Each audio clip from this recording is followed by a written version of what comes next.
On va passer maintenant à la zone intermédiaire du système fluviatile, zone intermédiaire dans laquelle vous avez à la fois du transport et de la déposition partielle de sédiments. Pour comprendre les processus, on peut se rapporter à une figure que vous avez probablement déjà vue, notamment en cours de sédimentologie, qui vous donne la vitesse euh, de l'eau dans un courant donné en centimètres par seconde en fonction de la granulométrie des sédiments qui sont transportés.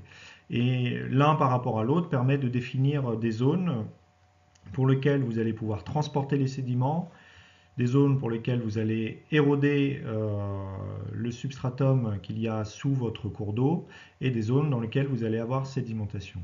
Donc là, on va se placer dans un premier cas où on considère qu'on transporte les sédiments et quelles sont les géomorphologies, les morphologies associées à ce type de transport en milieu fluviatile dans la zone intermédiaire. Alors tout d'abord, on va distinguer trois grandes familles de systèmes fluviatiles. Là aussi, ça fait probablement une redite avec la sédimentologie. Nous, on va se concentrer principalement sur leur description morphologique. Donc ces trois grands types, c'est tout d'abord le réseau rectiligne, ensuite on a le réseau méandriforme et le réseau en tresse. On a de la gauche vers la droite une augmentation de la pente associée à ce type de réseau fluviatile.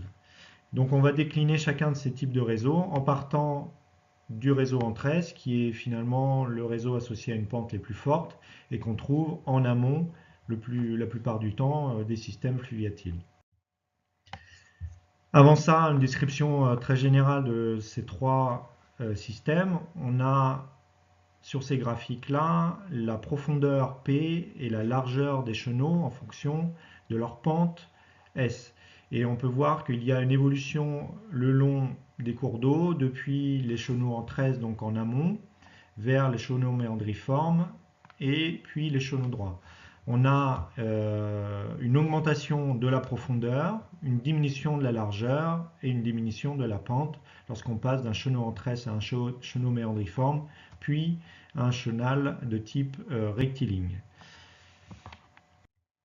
Ça se traduit également, ce type d'évolution, par une évolution de la charge solide qui est transportée, qui vous est donnée ici en grammes par minute sur l'axe des ordonnées en fonction de la pente.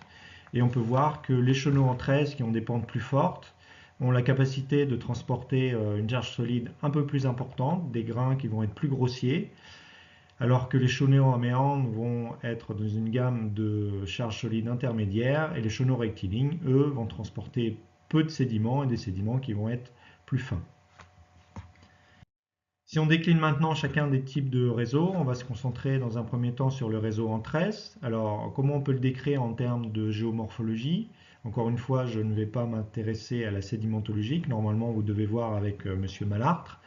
Donc en termes de géomorphologie, le chenal en tresse se caractérise par un grand chenal principal qui est constitué par plusieurs sous-chenaux qui sont très instables. Ce grand chenal a une faible sinuosité, il est relativement rectiligne, il a une pente et une largeur forte, c'est ce qu'on vient de voir, et une profondeur faible. Et au sein de ce chenal, il y a une forte instabilité. Cette forte instabilité est liée au régime d'écoulement qui est turbulent et on a une capacité de transport de ces rivières qui est assez importante. Vous êtes tous allés probablement dans les chaînes de montagne dans lesquelles vous avez vu ce genre de rivières et vous avez tous vu que ces rivières, elles étaient associées à des sédiments qui étaient grossiers, des graviers, des galets, des blocs, voire des blocs qui peuvent faire plusieurs mètres de taille. Donc ce sont des rivières très puissantes qui ont la capacité de transport importante. Donc un chenal unique constitué par des sous-chenaux, je vais y arriver, excusez-moi, pente et largeur forte, profondeur faible et une forte instabilité de ces sous-chenaux. Les différents sous-chenaux sont séparés par ce qu'on appelle des barres, mais là c'est quelque chose que vous devez voir en sédimentologie.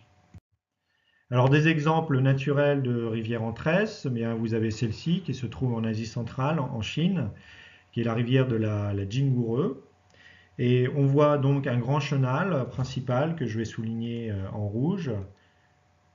Voilà les bords du grand chenal, l'autre bord qu'on a ici. Alors il y a une certaine sinuosité, mais celle-ci est faible, hein. Vous pourrez comparer par la suite avec le réseau méandriforme.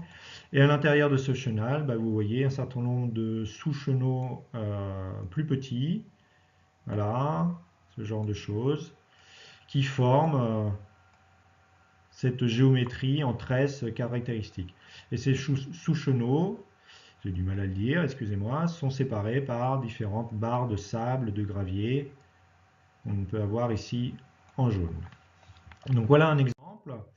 Un autre exemple pour vous montrer que ça peut avoir des tailles très différentes. Alors je crois que c'est en Alaska, je me souviens plus très bien où j'ai récupéré cette image, mais vous voyez, on trouve le même principe, un grand chenal avec des sous-chenaux, et vous voyez la taille avec une échelle qui fait 15 km, qui vous donne la taille de ce genre de système fluviatile. On peut avoir différentes tailles, hein, depuis des réseaux en tresse, des systèmes en tresse qui vont faire quelques mètres de taille ou jusqu'à, vous voyez, plusieurs kilomètres de taille. Donc pour terminer, une petite vidéo pour illustrer le caractère très instable des sous-chenaux dans un réseau en tresse. Donc là, vous avez une vue par-dessus d'un système analogique.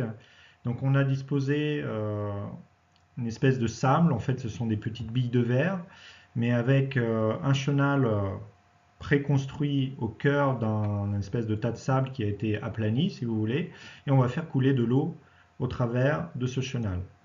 Et vous allez voir, donc, il y a un chenal principal qui se met en place, et on peut voir un certain nombre de petits sous-chenaux qui bougent extrêmement rapidement.